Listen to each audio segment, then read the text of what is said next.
Welcome everyone back to the Crimson 15 podcast. I'm your host, Crimson 10. And 15 PCA, Nate 454. Be sure to check us out on Twitter at C15 Podcast. So we just got out of the midnight show for Halloween, and it's a good movie. It's probably the best since the first one, I think. It is a true sequel. Yes. Yeah. It retained all the stuff that we remember, like there's call-outs and shout-outs to the original films. All over the place. It's they great. even kind of make fun of some of the continuity of the other films a little bit, which I thought was pretty funny. Yeah, they did a really good job on this one. Surprisingly, a lot of laughs. In weird spots, there were some laughs. They definitely broke a lot of scary movie tropes and everything. We're going to try to not be spoilers. No, we're going to try. And also, it's funny, they take some jabs at, horror movie fans a little bit. They're fans of the series, but in a good-natured way. Good way, it's not in a bad way. Yeah, they didn't go out of the way to, you're so stupid, but they did bring up things. I mean, it's like stuff that happened in the first films. You'll see little call-outs like, oh, it happened again, but like maybe in a funny, different kind of way. Yeah, like, exactly. Okay. That was cool. Yeah. When it comes to slasher films, the kills, damn, Michael Myers is freaking brutal. What makes him actually, I would say, a little bit more scary than most villains? He just murders people. Like, there's no, like, how Freddy does it in a comical way or does even like a big setup? There's no setup. And remember, Mike Myers is like 70 years old at this point. At this point. Yeah, Michael Myers was, a man in the first one, and it's been, 40 years? We're talking about, 50, 60, 70 years old? So this is, to me, kind of leaning some credence. Maybe he gets some kind of power on Halloween. But just so, it's just one of those things where it's you don't really, you think of what happens. It doesn't, nothing comes out and explains a whole lot. But which is good, though. I like that. I don't like to be told every little thing about my villains. Exactly. And Michael Myers is one hell of a villain. There's some kills that take place off screen. I would have liked to have seen every single kill. But there's times where someone's like walking by and they like shut the shutters and then Michael Myers steps out like, oh, that person's gone. Oh yeah. But overall, I thought the pacing was really, really good. A lot of tension. Oh, the final chase scene, every single one of these final scary movies has like a final chase action movie. And that part is so much tension. And I love the fact that they used music from the original song. That the beginning felt like the first one in terms of like the pumpkin and everything. The font was the same orange font. And it felt like this could have came out, if you would have thought, you'd have told me this came out in 1983, I'd believe it. Yeah, exactly. It has that perfect feel for a sequel to Halloween. And what I love too is that, I know it was in the trailer, just having Michael walk around Halloween. Yeah, like there's like trick-or-treaters and he's just like walking around like, you don't realize this guy's, get away from this dude. Yeah. That was great. Like you said, they kept his theme 100% original. Yeah. Like no and they have, and then not only the main theme, which is iconic, of course, the Halloween piano theme. The Sting. They also had other music that sounded like it came out of the late 70s, early 80s. It had that feel to it, which I really liked too. What I really liked about it just reminded me so much of like early 80s slasher films.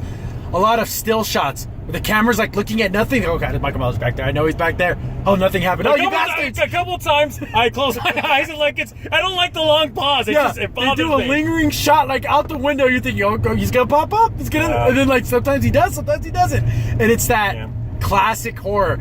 Like even the setup of a lot of the shots where it's Michael Myers and the camera's like following him, and it's a complete one take where he goes in the backyard, moves through the house, goes through, and it's all one single take. I love that. I also love the fact that James Cameron did it. You can tell he loves the character, and this is the sequel to what my first one was, and I love that. You can feel that throughout the whole movie.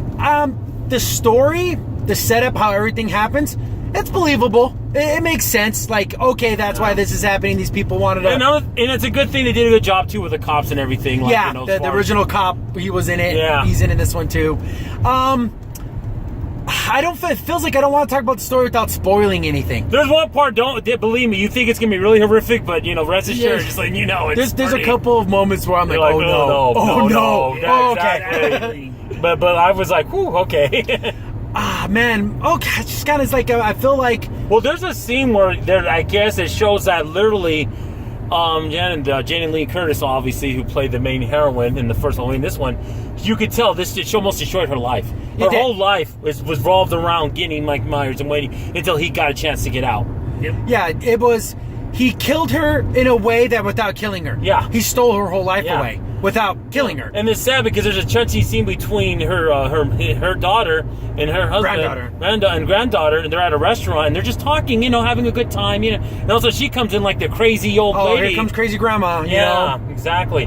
But crazy grandma's got it going on. She had a cool house. She did. It had a very Home Alone feel to it. This is the house you would make if you're finding one of the Jason movie monsters. This is the kind of house you want. It's foolproof. I mean, it's incredible. And I thought certain things that were like, okay, this is going to happen, and then it kind of did a little bit. Yeah. You can see some of the stuff coming from a mile away from like the dialogue. Okay, they wouldn't have said it this way if this wasn't going to be the payoff, but I'm not going to spoil it. We're not going to try to spoil anything. Overall, I think it's a very good film. An 8 out of 10. What do you think? What was better just for scary movie-wise, this or It from last year? I never will watch it. I hate scary clowns. I think it was a little bit better. I think it was just for the fact that they did something new. I mean, not to spoil anything, they're trying. It felt like they just kind of followed the pattern. I guess you could say that. It's just it's go see it. We put our stamp of approval on it. It's a good film. My goodness. And I said this before when we talked about when we saw the trailer. Do not transport Michael Myers right before Halloween. Yes. That is the dumbest thing ever. Yeah, don't have the field trips on Halloween. Just don't do it. Not do it. And also, he escapes, cancel Halloween. Yeah, that was the thing. Okay, that was the thing. Like, once they kind of figure out what's going down, they're like, one of the prisoners is missing. And like, oh, of course, it's Michael Myers.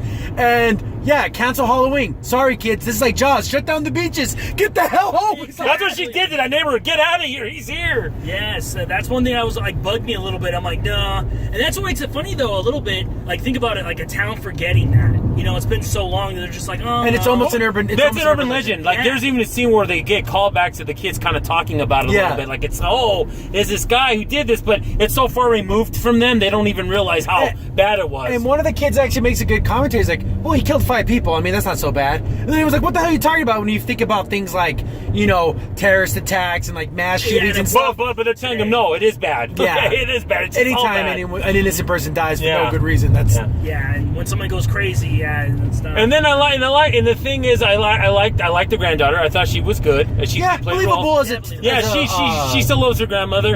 And then also has a commentary on like, I would say YouTubers in a kind of a way, like, we're trying to do this thing, and you see them in the trailer. The 2 reported people have like a podcast. That's what I was trying to talk. Yeah, it's in the trailer, so Yeah, that's what I'm not. But it's those 2 characters in the beginning, they're pretty much what you see them in the trailers. Pretty much. It's just kind of like and he's something like, look, we're sensational. We're trying to get you don't want to stay away from this one. Well, see, because there is a lot of mystery there. Like they have the mystery. They're just as in the dark as the audience is. But this is Cameron Way saying, don't worry about it. This is Cameron's way of telling people that. I thought they do a really cool nod to Donald Pleasance for... yes. For doing Loomis, for Loomis, there's a nod to that. Yeah. Of course, technically he can't be there because he passed away, but they do a cool little nod to him, which I thought was really cool. They even played one of his recordings when he was talking about, if you've seen the previous Halloween, about how he's pure evil. Yeah. He's just evil. He needs to die. You can't keep him alive. The best line is he said is, "What should we do with him? Kill him." That's exactly what he said. And then I want to be there when you kill him to take his vials, and then we're going to burn his body. Yep. Because that's what we're going to do with this guy. Loomis wants to study him that way. Doing it like that. He was curious at first, but then he realized, it's just evil. It's too much. You can't. Even they kind of... There was all the callbacks, like the people watching scary movies, like on TV when Michael Myers. But funny, they're all the cheesy ones. Yeah, like super cheesy 1950s. Again, there's stuff I want to talk about, but I don't want to spoil it because I think it's worth going in knowing as little. And that's amazing to say that for a Halloween movie, for the Halloween and a scary that night. But it's so much there. It's really, if you love Halloween, the series, you're gonna love this. You really are. I guess maybe we'll throw up a spoiler here. Okay, but our non-spoiler review. Go see it. It was great. It's not like, it's the most amazing scary movie of all time, but it was a good, solid storyline. Go see it. Now, we're going to talk about spoilers. I'll give you about 3 seconds to shut off the video. Spoilers. So, do you really think Michael Myers is dead? No, he can't die. He can't. Because there is a after credit thing where you sit through the whole thing and you hear breathing. You hear, like, Michael Myers breathing.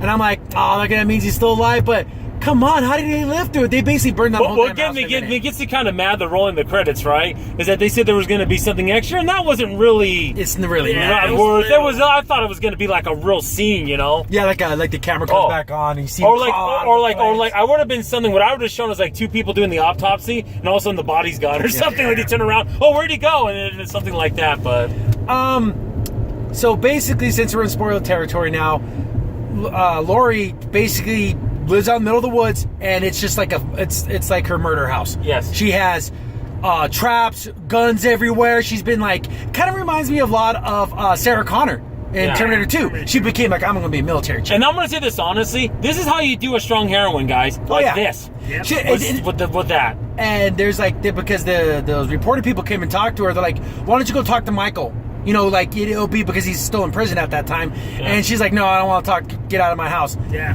And she knew that he was being transferred that day. And she's like sitting in her car, like drinking booze and stuff. And she sees him. She starts screaming because it showed her, like, this victim, it victimized her. It really messed her up. Yeah, in that moment, she was going to shoot him right there just to finish it off. Yeah. Like, and she would have got arrested. She would have went to jail. She literally, it was that dilemma. It was like the predator and the prey, and she's like, at this point, we got to finish this off this way, not the way I could just going after the shooting him. When it came to, I'm glad they never show his face completely. No. You see, he's an older white guy with a beard. He has beard, a white beard, yeah. Yeah, like Santa Claus. And he's bald, too, I think. Yeah, like he's balding, he's old. He's old, yeah. But he never speaks. You get no explanation. But, dude, you don't need it. But I like that. Yeah.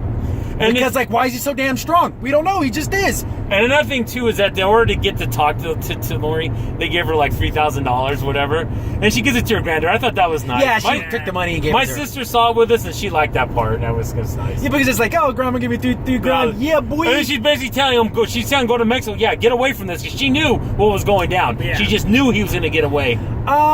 They kill some kids. Yeah, There's about a 10-year-old boy who dies. Like, Michael breaks I think his that neck. that might have been the first kill that we see, I think. Yeah, that besides the people on the bus. Oh, yeah, but we don't see that. Yeah, we don't actually see. Like I said, there's kills that take place off screen. Yeah. You know, of course, there's the one girl who can't go to the party because she's babysitting. That's a callback. Yeah, that's a callback. Yeah. And then how the two. I love the little kid she's babysitting. He seems like a nice kid. Yeah, this little black kid. He's so funny because like even he's like he sees Michael Myers and he's like, you know, it's a rated R film. You know, he's like, oh shit, that little kid doing it. He just ran away because what can he do? He's like 5 or 6. And also another trope that was broken too. Not to say a minority didn't die. No. I'm trying to think. I don't think It's so. all white people. No, but it's funny. Yeah, it was going to be because there was one lady dressed as a nurse, and her husband forgot something. Oh, it was just something simple. She was going to kill her, but then they got away. Yeah, exactly. That's what I was thinking because I'm like, oh, there was no that. There was no trope of. I'm with the kills sufficiently brutal. Ooh. He stomps someone's head and pops it like a freaking balloon. Like He gets another one where he gets a flashlight through his head. Oh, yeah. It looks like a. I go, wait a minute, is that a pumpkin? Oh no, that's someone's head. He carved his head out. He pulled his skull and everything out of his face and put a light in there. When the person looked in, it looked like a pumpkin. It tells you how menacing he is. Even when they finally try to get him at the end, he just stares at him like it's nothing. Yeah, he doesn't even flinch. Looks at Lori as he's burning alive, and he just stares dead. He doesn't care. I don't flinch. No pain, no nothing. That's insane. That is totally. You are committed. You are crazy. I love that. We never know. They kind of throw some ideas around. Yeah. Like the doctor's like, maybe there's something that drive in him. Maybe they kind of going into is he a demonic possession? I mean, if I had to give a reason, it has to be some type of spirit or something, because how's he so old and so damn strong and unkillable? I mean, if you wanted to even go back to maybe like ritualistic, like with the Wiccans and Halloween and all that stuff. I don't know. They try to do that in the other ones. Yeah, I know that's not part of this, but I'm just trying to give an explanation to them. It has to be something. He was possessed by a monster, a demon. Yeah. And then when he got out and go, the place here, he's at an auto store. He's going to get that mechanic thing. He's at an auto shop. He's going to get that jumpsuit. Jumpsuit. Yeah, because, I mean, it has to be something, because even in the flashback they show, when he's killing his sister, he's looking at the knife like he's not part of his body. He's almost like what's going on? Why is this happening? Yeah, detached from everything. Like, but they even have the callback when Myers, and sometimes James do, he does a little tilt after he kills someone. Like it's a weird, morbid curiosity. Like what? Yeah. Okay.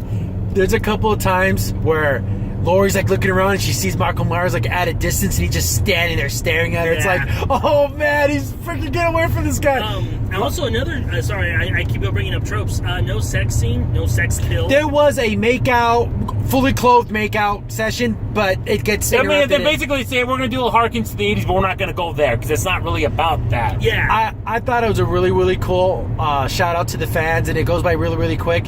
When the granddaughter sees Michael Myers, he kills one of her friends, and she gets away because like a gate is separating them. And she gets to the cops. She's like, I saw him. I saw the shape of him, and that was the original name for the Michael Myers was the shape. The shape. And that was really cool that she said that. See, like, that's oh, going really deep yeah, into the lore. I love that kind of stuff. That's cool. They love the fans. See, they respect the fans. They didn't just say we're going to do our own thing and then just no. They didn't know. They paid attention to the Did you lore. kick him out a window? And Yeah. the mask, Like it was, yeah, the mask was sufficiently dirty and disgusting. And Very I good. love it. Then again, speaking of being kicked out the window, they do a callback to the first film. Laurie ends up getting thrown out of the window and she's laying down on the lawn. Michael Myers is staring down at her. The granddaughter's calling for help, so Michael So Myers he hears turns it. away. He looks up. Yeah. And then when he looks back, Laurie's gone. So they remember? That would be funny. I made funny. Mars like, oh, so I thought that's like. He just says something. He just talks like, what? Just out of nowhere, he just has a voice. Yeah. Oh, another. I think the best joke in the whole thing was that friend when he's like, when you want a girl and you can't have her. Yeah, and he's talking to Michael Michael Myers Myers. because they jump some fences and he thinks that it's the owner of the house is mad at us. And for it's jumping. Halloween, so he's wearing his costume. Yes. But why would he not say anything? Like, Yeah, that'd be a little like, creepy. you're And being creepy, and dude. the kid's drunk too, so he's like Oh. keep babbling on and on and on. And Mark, I'm Michael gonna let you finish. It'll be the last thing you ever say. You should have been like, "Don't worry, man. Keep trying. You'll get her." Like he gets her handsome bodies. It's like, I kind of way it's amazing that her boyfriend didn't die though. That guy he kind of got prickish at the end. yeah, he was kind of. But again, it's about drinking. And they also explained it vividly because then he ends up messing up her cell phone, so that's why they couldn't get a hold of her. Yeah, he's being a jerk. He grabs his cell phone and like throws like it I down. said, another trope: the main boyfriend didn't die. The boyfriend was. Yeah. No. I think they were trying to break some taboos, Yeah, like they were you said making there a lot of little bit. taboos. Yeah. Yeah. So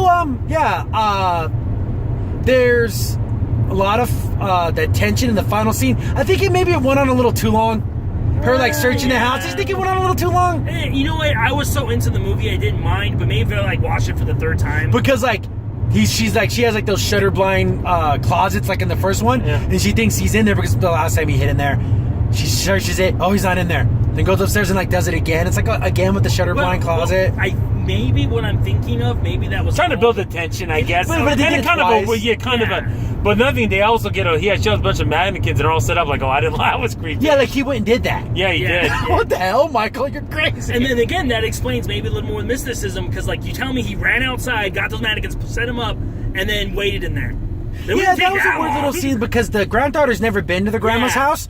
So when she sees all the mannequins, she uses them for target practice. Yeah, she didn't She get know. like super scared. Like they even had the faces of like her dead friends and stuff. Yeah. Super weird. Like it was just like a scary My thing little that thing, happened to her. exactly. It's like, and then that's why she gets mad at her mom. Why don't you take me to this place? I would have known all this. She didn't Yeah, tell me. but of course there's like that little dynamic where the daughter resents her life, like she was being trained just like her mom was, Yeah. and then she like got away from it. And then But then she finally realized, no, I needed to be. yeah, and then at the end, yeah, they do. I love that where she's like, she grabs one of the guns, she's all shaking. She's like, "Mom, I can't do this. You have to help me." Then Mark Myers comes out and he's like, like praying. She's like, "Yeah, gotcha," and boom, shoots him like, Diver. yeah. He got shot like 4 or 5 times and didn't even flinch. Yeah. And that's like a high-powered rifle, like probably Yeah. like He 30 got out shot, 6. like, in the neck, didn't he? Yeah, He shot her he shot Myers, and this is like just the first time. Yeah, first time. she hit him in the shoulder with a 44 Magnum. Then he got shot in the neck, I think. Yeah, Shot he, that got, he Shiver. didn't bleed out. Like, he didn't even phase. Shotgun to the hand, so you lost some of his fingers. Yeah. Then a high-powered rifle to the neck or upper head area, and he was still coming at him. This guy's he's got gumption. And also, Yeah, he does. the best part was when she comes out of the She's like comes out of the shadows. yeah, she's like super cool. Yeah. And she goes, "Happy Halloween, Michael." I love that.